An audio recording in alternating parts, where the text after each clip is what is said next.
अनंत कोटी श्रीराम समर्थ. राजा योगी राजा नाम व विकल्प. भक्तपती पालक नाम घेऊ लागले की विकल्प उठतात आणि ते घेण्याबद्दलची निष्ठा कमी होते. याला काय करावे अशी तक्रार आपण सर्वसाधारणपणे करतो. पण असे होण्यातच नामाचे महत्त्व प्रस्थापित होते हे आपल्या लक्षात येत नाही. मनुष्य नाम घेऊ लागला की विकल्पांना असह्य होते आणि आता हा नाम घेऊ लागला, आता आपली धडगत नाही अशा धास्तीने त्यांची चळवळ चालू होते आणि मनुष्याला नामापासून परावृत्त करण्याचा ते प्रयत्न करतात. विकल्प हे अतिसूक्ष्म आहेत. त्यांचे उच्चाटन करायला त्यांच्यापर्यंत पोहोचणारा आणि तितकाच सूक्ष्म असा उपाय पाहिजे. तो उपाय म्हणजे भगवंताचे नाम. एखाद्या बिळात सर्प शिरला तर त्याला बाहेर काढण्याकरता त्याच्यापर्यंत पोहोचून त्याला तिथे राहणे असह्य करील असाच उपाय करणे जरूर असते. बाहेरून कितीही आरडाओरडा केला तरी त्याचा उपयोग होत नाही. बिळात धूर किंवा गरम पाणी सोडले की तो बाहेर येतो. त्याप्रमाणे नाम घेतले की विकल्प उठतात.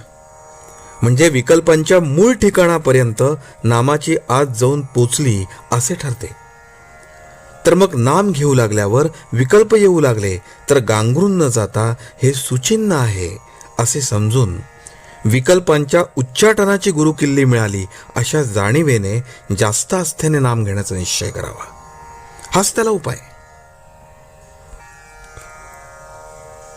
नामाबद्दल सुरुवातीला सर्वांचीच वृत्ती साशंक असते, पण आपण सतत नाम घेत गेल्यानेच विकल्प कमी होतात. कोणतीही गोष्ट अभ्यासानेच साध्य होत असते. आज खरी भक्ती नाही म्हणून भगवंताचे स्मरण नाही, आणि भगवंताचे स्मरण ठेवण्याचा अभ्यास केल्याशिवाय खरी भक्ती येत नाही. शहाण्या माणसाने उगीच विकल्प न लढवता भगवंताचे स्मरण ठेवायला आरंभ करावा. विकल्प जाऊन भगवंताचे संकल्प उठू लागले की आपले काम झाले.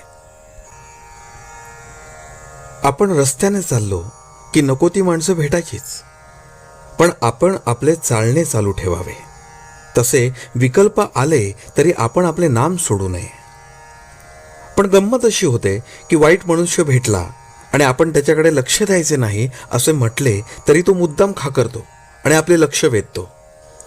अशा वेळी त्याच्याकडे पाहूनही आपण दुर्लक्ष करतो. त्याचप्रमाणे विकल्पांनी आपले लक्ष ओढून घेतले तर नावडीने लक्ष द्यावे, पण आपले नाम सोडू नये.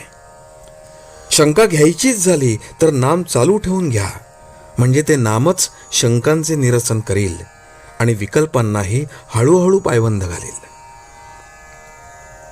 आजचे बोधवचन. पुष्कळ केलेले शंकेने व्यर्थ जाते.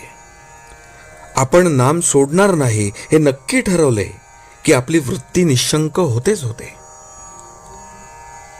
जानकी जीवन स्मरण. जय जय राम.